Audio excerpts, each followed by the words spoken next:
All right, so we'll go ahead and jump in.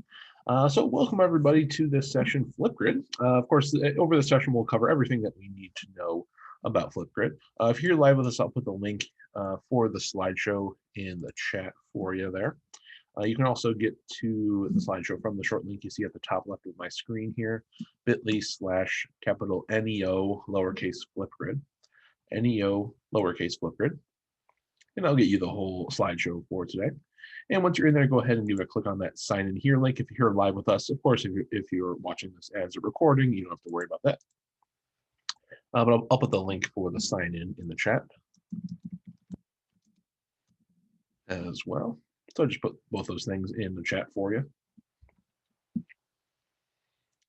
So with that said, we're going to go ahead and jump in. So welcome everybody. My name is Dan. I'm a technology integration specialist at NeoNet. Here's my email, dneeson@neonet.org. So if you have any questions after this session, feel free to shoot me an email. If you kind of just think of something later, always feel free to shout out. If you're here live with us, of course, you can type in the chat for a question. You can unmute yourself and ask a question that way as well. That's totally fine. And again, if you're here live with us, go ahead and click that sign in here button or click the link I just put in the chat and go ahead and sign in for me. And with that said, we'll go ahead and look at our to-do list for today. So we'll start off with a quick example. I'll kind of show you the whole process of what it looks like for a student to go in and do a Flipgrid activity. Then we'll go into some lingo, and then we'll talk about the actual ins and outs of creating your Flipgrid groups and topics. We'll look at how teachers go in and look at the student work that they give us. And we'll also talk about copilots. And then we'll jump into the discovery page that has lots and lots of pre-made activities in there ready to go. All right, so with that said, we'll go ahead and get started. Of course, like I said, if you have any questions, feel free to shout out. All right, so FlipGrid is a site that allows students to respond to prompts with their own selfie videos that help to facilitate discussion. And let's go ahead and actually jump in and see what this looks like here. So if you're following along with me on slide number 4, I have a link that will take you over to this page here. And this is just a quick little introduction activity here. And so as we can see here, has our name of the assignment. In Flipgrid, they call it a topic. It's just called introductions. And then in the body part here that I have highlighted, this part will give you the prompt, the specifics of what students are supposed to respond to. So in this case here, it says, welcome to Flipgrid. This is a space where we will share our ideas and learn together. Tap the record button below to open the Flipgrid camera, then record a short video and introduce yourself and share what and where you teach. And if we scroll down just a little bit, we'll of course see our big red record a response button. Going further down, we even see responses from other students. Of course, right now there's 0. It's a brand new topic, so we don't have any other people in here yet. But let's go ahead and make a topic. So again, the screen we're seeing right now, this is what the students will actually see. Okay, so let's go ahead and make a response. We can do this either with this rectangular red report a response button or this big circular red button. They do the same thing. All right, then we'll go ahead and sign in depending on what activity, how you set up your classroom. We'll cover this more in a little bit. You can restrict Flipgrid to only allow kids in your school to be able to respond. All right. So since I'm using Zoom at the same time, it's not going to like this very much. So it's what I'm going to essentially kind of have to do here. Let me see if I can do a different browser. Since let me go back here. Let me use a different profile because it doesn't like that I'm using Zoom and Flipgrid at the same time. It kind of confuses it. Now let's go ahead and report a support response here. Let's see if it'll let me do this here.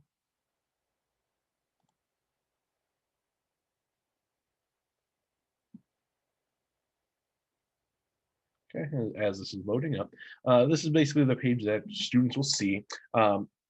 They shouldn't see this option Again, the reason I'm having this is because I'm using Zoom at the same time where I am sharing my screen. So Flipgrid's confused because it's like it's already in use by Zoom.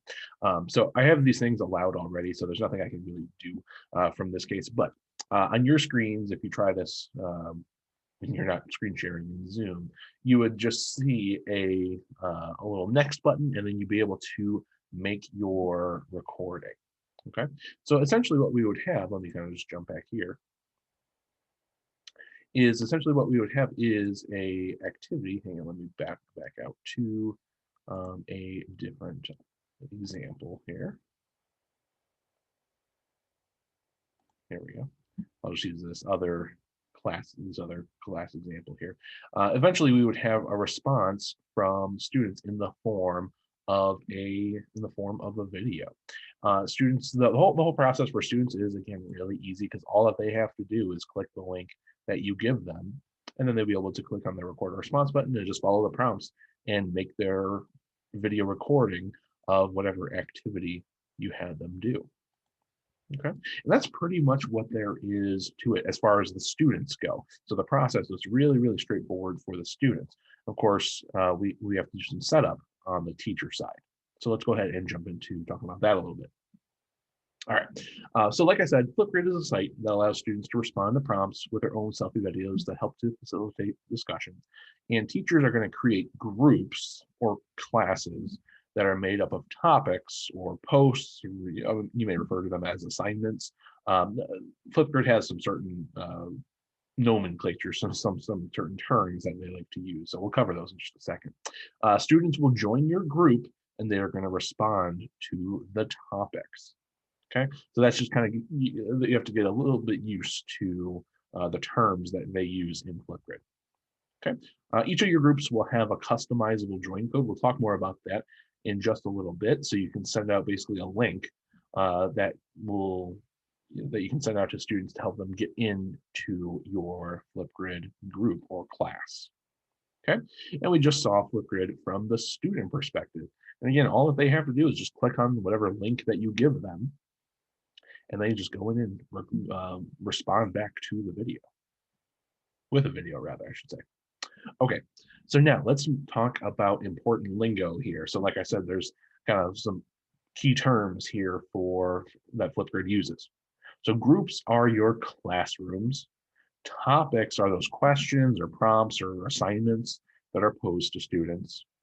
The flip code refers to both a customizable join code that students use to get into your group, and it also refers to a non-customizable join code to get to a specific topic. Another way to think about it is just the flip codes are just links that can take you either to the class or to a specific assignment. Okay, and we'll look at those more in some more detail in just a little bit. Copilots are your co-teachers that you can add topics, and they can also view students' videos. They'll be able to look through all the students' videos, add more assignments, and all that good stuff. All right, so if you work with another teacher every day, if we teach the same kids, if you co-teach, if you have a student teacher, if you work with a special ed teacher or whatever it is, they can be your co-pilot and they will be able to work with you in Flipgrid. You can also create things called shorts. These are teacher created videos that are not attached to a certain group or topic. So if you ever just need to make a little selfie video in Flipgrid that's not really attached to anything, you can also do a short. And for the things that students can do, like we kind of mentioned here, here's a screenshot of what students would see. Of course, students can create a video with their webcam, or they can also upload a video from their computer. So they can make one on the fly just with their webcam, or if they have one that they've made earlier, a video they made earlier, they can upload it here. They can also add in sticky notes to help them remember what to say in their videos. You'll see all these little buttons here like we see in this little picture. Students can add these little effects, and under this options button, you have even more things that students can do. Particularly, like it's nice to have the sticky notes. There's also a whiteboard feature. So you have lots of different options there. You can also draw or annotate on the screen with a built-in whiteboard, like I mentioned, and you'll take a selfie to serve as the thumbnail of the video. So the thumbnails are just those still pictures that kind of are the preview of what the video is. A relatively new thing like we see here is students are able to record what's happening on their screen. So this is something that's kind of relatively new as far as Flipgrid goes. Students just pick that option there for record screen, and they can record what's happening on their screen. So if they're documenting some sort of process, or if they're kind of showing off the work that they've done, or anything that's going on their screen there, they can do that as part of their discussion in Flipgrid. Pretty cool. All right, so now let's go ahead and actually dive into getting Flipgrid all set up. And the first thing we have to do, of course, is after creating an account, is creating a group. So let's go ahead and jump over into Flipgrid here. So I'm gonna go ahead, I'll even sign up here just to get the whole experience here from the beginning.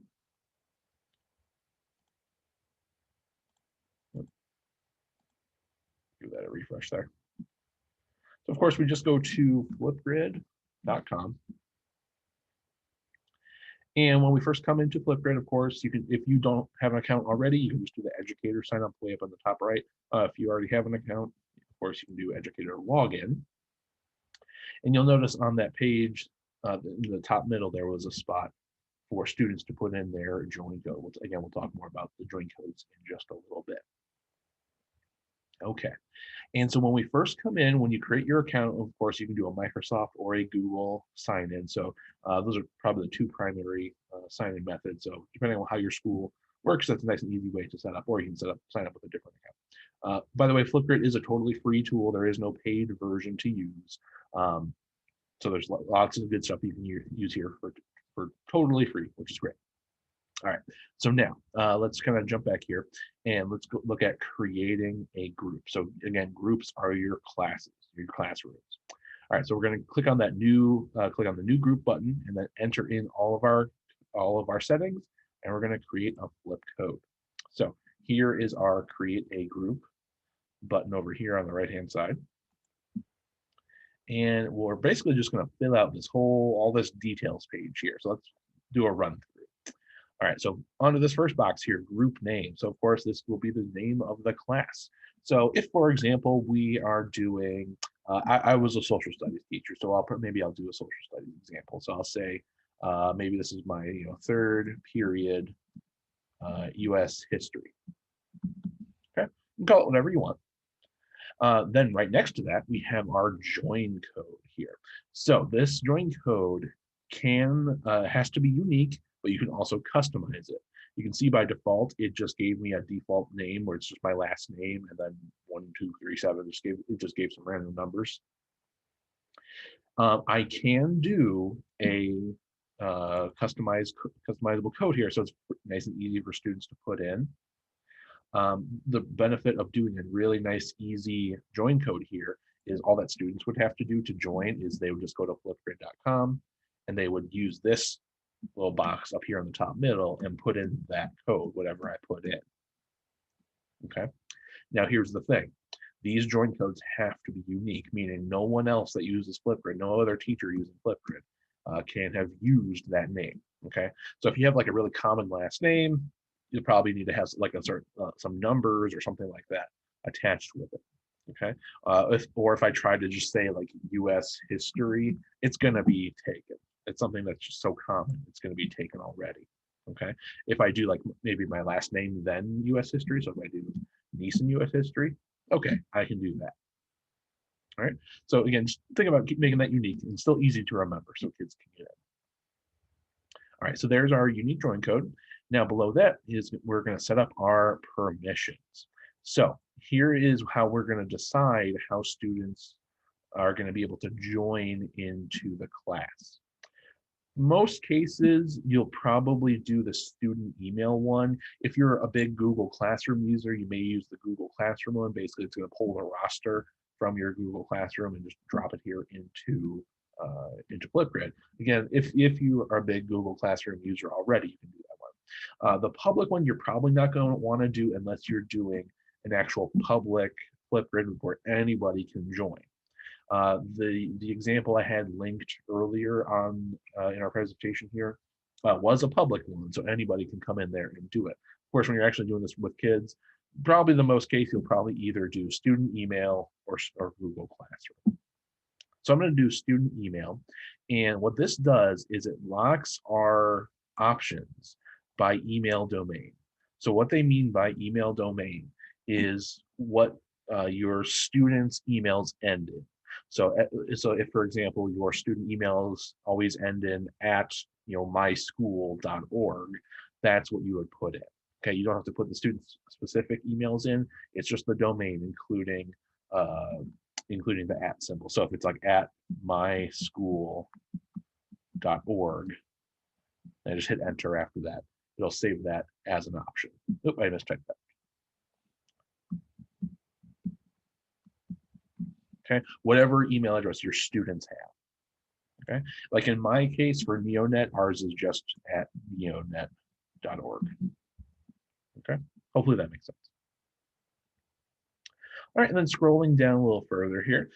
So we have some features. So we have group followers, so allow students to receive email notifications when new topics are created and new videos are recorded. So you can decide this one if you'd like to have students get these email notifications. And you can decide whether or not that'll be active or hidden. And then below that here, we can have this little background header image here. So we scroll down a little further, there's a bunch of pre-made examples in here that you can scroll through, whatever you kind of like. Find one that's cool, whatever kind of floats your boat. So if I could, use this, this like sunset one, I can have that. Okay. You can also create your own picture if you like. It has to be 1500 pixels by 500 pixels. So you can even do like an art contest actually, and have students create banners, and then the winner gets to have their banner on the classroom FLIPGRID. Kind of cool. All right, and that's pretty much what there is. We'll go ahead and click on create group at the bottom. And now it says, of course, hey, our group is ready. And so we can share this link here with our students. So this is our link. This is AKA the flip code that we'll share out with our students. Notice again, the end of this address here is Nice and US History. That's a customized link that I did earlier. And from here, I can just copy this link and go email it out to students. Notice all these buttons below it where I can put it in right into Google Classroom, put it into Microsoft Teams, Remind, and put it on Twitter. However you want to distribute out the link is how you can share it out. All right. In this example, let's just say, I'll just stick with the Google Classroom as my example here. And we'll just click on the Google Classroom option. And we can go ahead and put this in, I'll put it in my 2020 Google Class, and then I'll choose how to put it into my classroom. It's always going to show up in the classwork page in Classroom, so you have a choice between creating an assignment, asking a question, making an announcement, or create a material. So maybe I'll do an announcement. Click on go, and I'll say, click below to join our FLIPGRID class. And go ahead and click on post. And I can even do a little preview of it to make sure it looks right. And because I did that as an announcement choice, this one actually shows up in the stream tab instead of the classwork. So here it is. And then of course students would see that and they'd be able to click and join. And then whenever I put assignments or anything in Google Classroom or whatever other tool I'm using, students will be able to join into that class. Okay, students will only have to join into the FLIPGRID group, aka class. They'll only have to do it once. Once they're in, of course, they're in, and then from then on, they would just go into whatever activities you have for them to do. All right, so that was creating groups. Then, of course, once we have a classroom created, then it's time to create some topics, make some actual activities here. So we're going to select which group we're going to put this assignment into, or where we're going to put this topic. We'll do the new topic button, and we're going to enter in all the details, and we'll put in any attachments and all that good stuff that we want. So let's go ahead and take a look at how to do that. All right, so here we are in my third period US history class that I just made. Of course, I don't have anything in here yet. By default, it gives you this kind of welcoming activity to start with.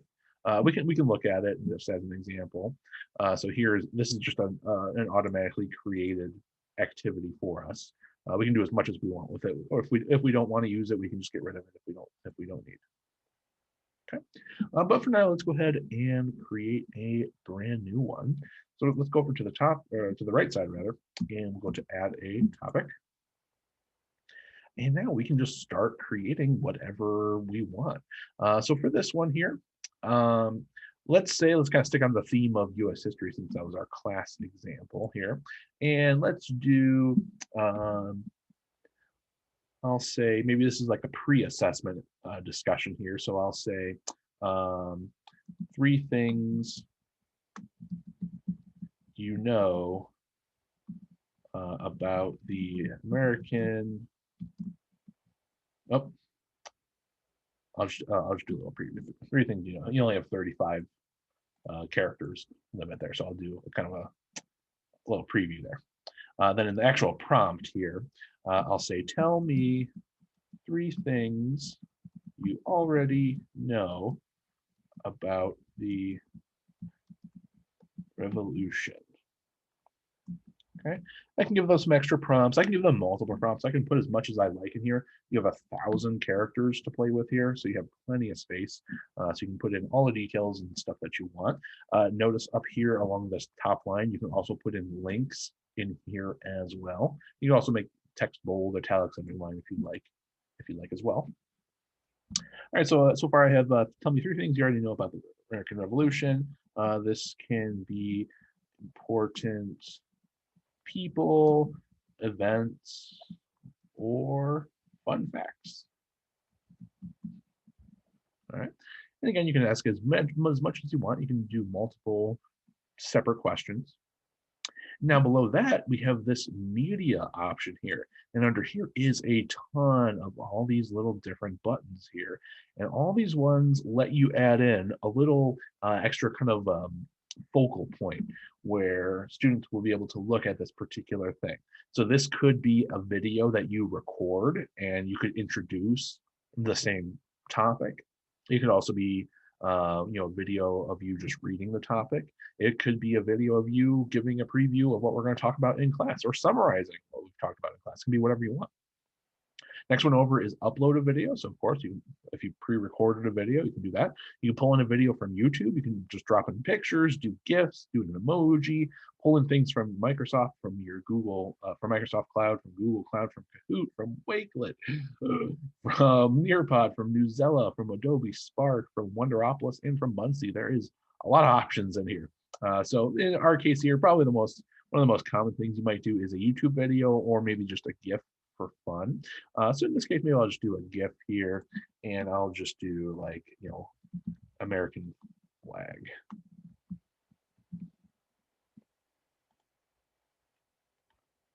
And I'll just drop in that picture of the American flag there. Now, if I scroll down a little further, we have even more options here. So we have a guest password option here. So we can add a guest password for families and guests to join the topic. So if you remember from earlier, we only allow kids within our email domain, so they have to have a school email to be able to come into our FLIPGRID class here. If I turn this on and I create a password, I can share a password with other people, even outside, so like with parents, for example, and they would be able to come in and leave a response as well. So I don't have to create a whole new classroom or change the settings for that classroom. But cool extra little feature there. Other things here, topic moderation. So this is another good thing for teachers to know here. So what this little button here does, if this one's turned on, new videos and comments will be hidden from students until you activate them. Previously submitted content will remain active, meaning when a student responds to this activity, they are not going to see other people's activities, and other kids, I should say, are not going to be able to see their activity. So basically, all the videos come to you first, and then you can decide whether or not you want the videos to then be able to be seen by all the other kids. Okay, so if you really just wanted to be kind of more of like a one-to-one video conversation between me as the teacher and my student, I can do that. Or if I want it to be a whole big group discussion, I can have everybody creating videos and everybody's going to see each other's videos. Okay, so that's what that button there does. Other things here under next to comments, you can decide whether or not students can respond with comments and or videos. So think of this as like I'm sure you've watched a YouTube video before. So of course, below a YouTube video, there's a whole comment section where people can leave text comments. It's the exact same idea here. But what you can also do is you can also decide to leave video comments. And this is where, as the teacher, I can decide if I'm going to have if I'm going to allow students to do any of that. So I can do comments only, I can do videos only, or I can do both, or I can do none. So I can decide exactly how I want to do that.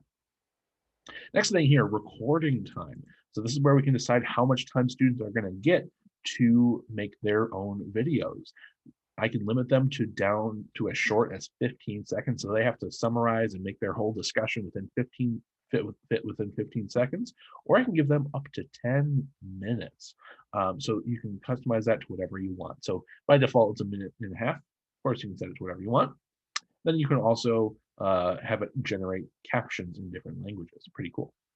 Now, there's even more stuff in here, not to overwhelm you here, but under this more options button, there's even more stuff. I won't go too deep into this here. You can add more links. So if you needed to include even more outside resources, outside links, you can add in even more here. You can also set the status. What this just means is when this activity is actually going to go live for students to actually go in and do it. So you can set like a scheduling date. So you can set an open and closing time for this activity. Just to clarify these choices here, active, frozen, and hidden. Active means students can see and respond to this activity. Frozen means students can see it, but they cannot respond to the prompt. They can go in and look at other videos if you allow for that, but they cannot respond. And then hidden means they can't see anything at all. Okay, so you can decide exactly how that will work for your kids. Then under notifications, these are pretty self-explanatory here. Video features, again, there's more options in here that you can decide exactly what students are going to be able to do with the videos that they're making. Okay. Then last thing here, again, without going into too much detail, feedback. This is where you can decide the feedback type that you're going to be able to do when you are going back and watching the videos that these students left for you. You can do this basic feedback. This is just kind of an automated or default, I should say, feedback tool where it just gives you a little checkbox for performance and ideas. And you can just check it off if they match those two criteria. You can also do custom feedback where you can add criteria, and you can also basically, it's essentially making a rubric is what it is. So you can essentially create a rubric here, and then you can use that to grade the videos that students create for you. Okay, so again, there's a lot of stuff there. So again, without going into a crazy amount of detail, that's all the stuff that you can do when you're creating a topic. A lot of these features, you're going to want to keep the same for all the topics, all the activities that you do. If that's the case, you can click on this little option down here to save changes to my default settings. All right, so every time in the future, when I go in to make another activity, all those other settings that we fiddled with earlier will be the same every time we go in and make one. All right, and then we'll go ahead and just create that topic. And now this activity is ready. And just like before, we have a flip code, aka a link that we can then go and share out with our students in the exact same way that we shared the link to get into the class in the first place. So again, we can put it in Google Classroom, just share out the link through an email, put it on, put it through Remind, whatever we want to do. There it is. Okay, so there's lots of different options there, of course, for creating a activity. All right, any questions so far?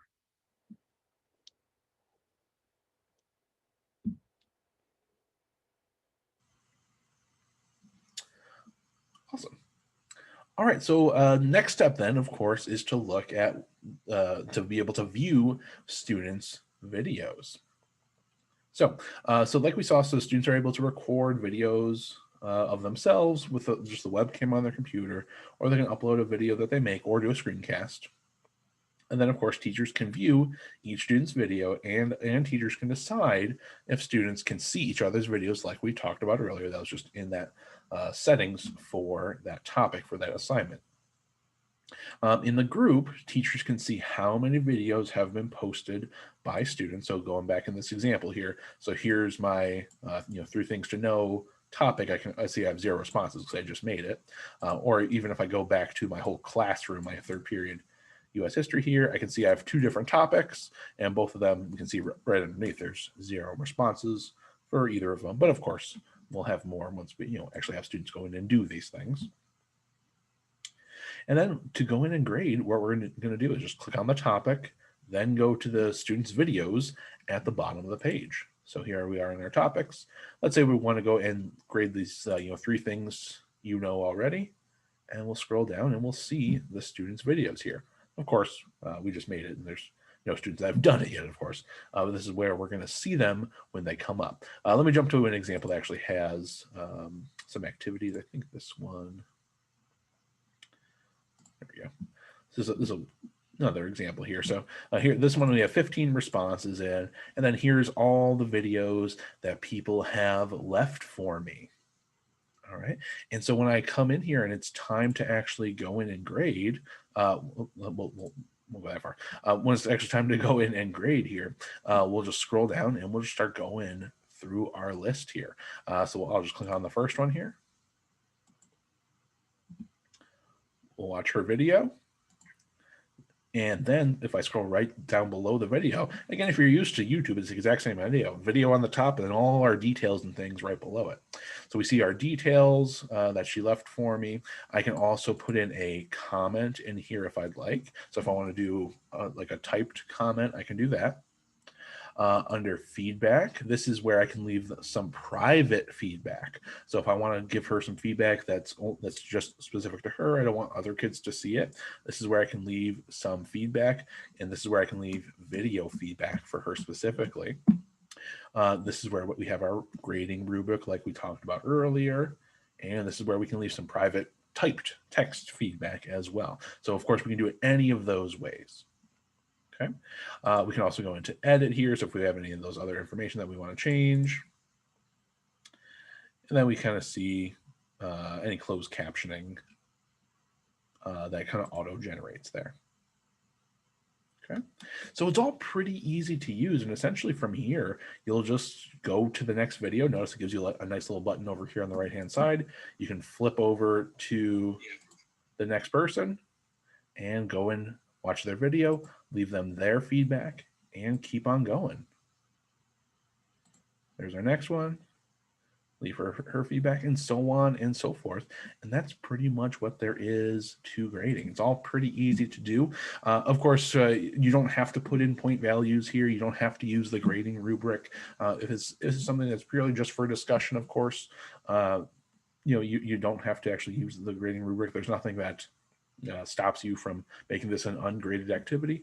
If you do want to get point values and stuff from here, that's where the grading rubric can come in. It makes it nice and easy, and then whatever scores that you have there, then you can just go and carry them over to your grade book or your progress book or Power School, whatever you're using. All right. All right, next thing here is Copilot. So like I mentioned earlier, Copilots are your co-teachers. So you can allow others to edit the group, create topics, review videos, and provide feedback. So these can be your co-teachers. They're easy to set up. All you have to do is go into one of your groups and click on the little Copilot button at the top. So let's go ahead and back out a little bit here. Let's go back up to one of our activities, back to our groups, I should say. And we'll go back into my 3rd period US history class, and right up here at the top we have add Copilot. Give that a click, and then we can just put in the email for the other teacher. They'll get an email notification saying, hey, you've been invited to be a co-pilot or co-teacher in this FLIPGRID class. Then they just click on that link and they'll be in here to join you. And of course they can do pretty much all the same stuff that you can do as the main teacher, they can come in here and make activities. They can go in and look at students' responses. They can do all that same stuff. The pretty much the only thing they can't do is delete the class. All right. Now, one thing I want to mention as just kind of a good organization thing, and you may, if you end up using FlipGrid a lot, especially with younger kids, it might get a little confusing on the kids' end if you have too much stuff going on. So let me show you what I mean here. I'm going to make all these active real quick. And so here's my FlipGrid class. It's just called Welcome to FlipGrid, but here's my class, and inside of it we have 5 different topics. Okay, 5 different activities in here. And if you tell kids, okay, go in and do this aha moment activity, for example, they might get confused because this is what it's going to look like when they come in. They're going to see this, and they're going to be confused as to what thing they're supposed to do, because they're going to see the name of the class up here at the top, and then they might look over this little part here that says view 5 topics, and they're going to see this part here, and they're going to be confused as to what they're supposed to do. If they're used to it, they can know to click on this view 5 topics and then go to this this aha moment activity. That may, again, lead to some confusion, especially for younger kids. So what I kind of recommend here is really making use of the hiding function here. Again, you can set up the schedule for an activity in this in the settings page here under this schedule dates part here. You can set for when this is going to be active and when it's going to be hidden. And if you have too much stuff active at the same time, again, it might get a little confusing. Okay, so what I generally recommend is having only like 1 or 2 topics shown at the same time. So if I really only want them to do the aha moment one, I can just flip all the other ones to hidden here. And that way it's going to be nice and easy. Kids are not going to get tripped up as to which one they're supposed to do, because they're only going to see, let me jump back here, they're only going to see the one activity that they can do. Okay, that way it makes things a lot easier. It's a lot cleaner. Yeah, it's a little extra button clicking for you to do, but for the kids, it'll be a whole lot easier. Okay, and just on this point here, you see me kind of do it here. You can flip between a teacher view and a student view just by clicking on the join code button here. So once you're inside of one of your classes, look for this little join code. And of course, when you hover over it, it'll say view as student, and then it'll just take you over to a student view. You can also do the same thing for a specific topic as well. So at the top of your topic, you can click on that little join code, and you'll jump in as a student. Okay, just a heads up about that. Okay, and like I said, copilots, of course, are always a good thing to have. All right, so I'll pause here before we go into discovery and see if we have any questions so far. So that's a lot of information there. Anything I need to repeat? Any questions about anything thus far?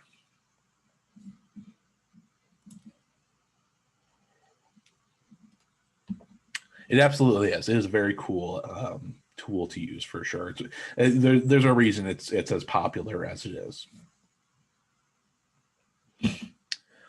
All right, so let's go ahead and jump into discovery. So discovery is the discovery library where there's tons of great activities already made by other teachers, and you can search and filter through a bunch of stuff here. There's thousands and thousands of pre-made activities out here. They're all free to use.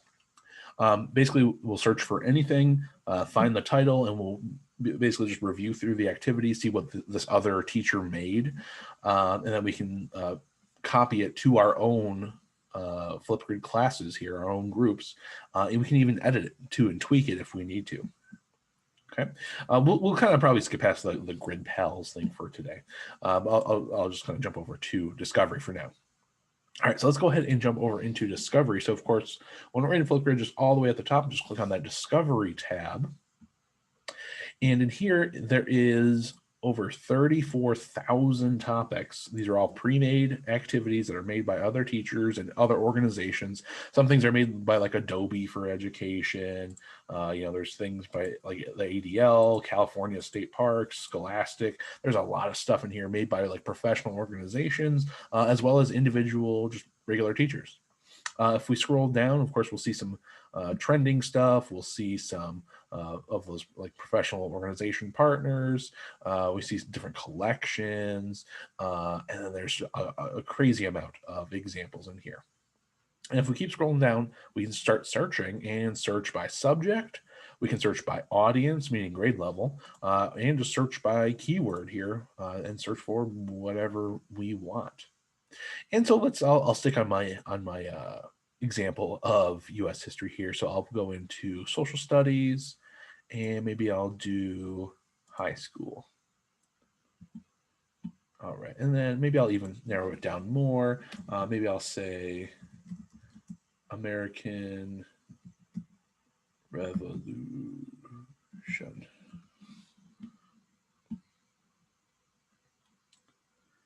Let's see. Okay, so there's one about the Eighth Amendment. All right, so that one sounds interesting. Let's go check this one out. And so this one's about the Eighth Amendment. Are you for or against the death penalty? Give 2 reasons why. So this one's kind of an opinion one. So this one's from Elizabeth Sorry. I don't know who that is. It's just another teacher who made this available on FLIPGRID. Here's some integration notes that she left for us. So discussion on the Eighth Amendment, discuss pros and cons of the death penalty, have students give 2 reasons to justify their opinion. And below this, I can save it to a collection where I can, it has this automatic one called maybe use later. You can also make new ones here and give it whatever name that you want. And so you can just kind of, as you're browsing through this stuff, if you find things that you might use down the road, you can kind of save them for later. All right, and let's keep looking here. Let's do American Soldier Video Journal. That sounds interesting. Let's see. So you're a soldier fighting in the Continental Army during the American Revolution. You wanted to share your experiences with your family. As a soldier, you have to consider the advantages of your side and the opponents, included information. Blah, blah. Okay, so this one's like a detailed activity. This one's like a role-playing activity. So this one's kind of interesting. And again, this was another just made by another teacher here. And instead for this one, if I actually like what I see here, if I want to go in and use this, as an actual activity in my class, I can just click on Add Topic at the bottom. And I can add it as an individual topic where it's just kind of saved to my own library, or you can also just add it to a group. So you can put it right into one of your classes. So for this one, I'd probably add it into my US history class and go ahead and click next. So now it's added there, and I can even click on go to my topics, and hey, here it is. Here's my video journal thing. And I can even go in here and change it if I'd like. So I can jump back in, go back over into this little pencil button. And then I can put in whatever other changes I want. So if I want to, change how they ask the question or change this little media thing, change permissions, any of this other stuff, I can change everything I want about this activity. All right, so of course you can pretty much do whatever you want here, and that's the great thing about the Discovery tab is there's over 34,000 different pre-made activities that are ready to go.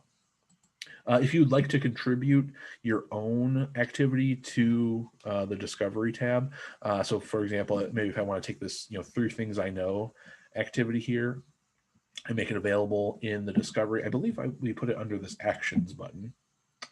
And there we go, submit to Discovery. So you just go to this little actions drop down and then submit to Discovery. And you can just fill out all this information here. It's all pretty self-explanatory there. And then you can just drop that in. So all those other teachers out there can check out the topic that you made. Okay, and just contribute to that ever-growing gigantic library. All right, since I mentioned it, I'll just mention GRIDPALS real quick.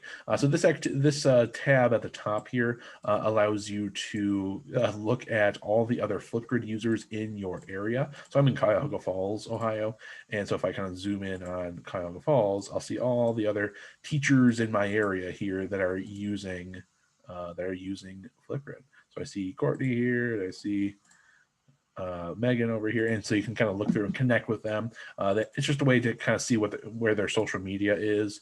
It's kind of a way to kind of say hi to them and go check them out on Twitter or Instagram or whatever.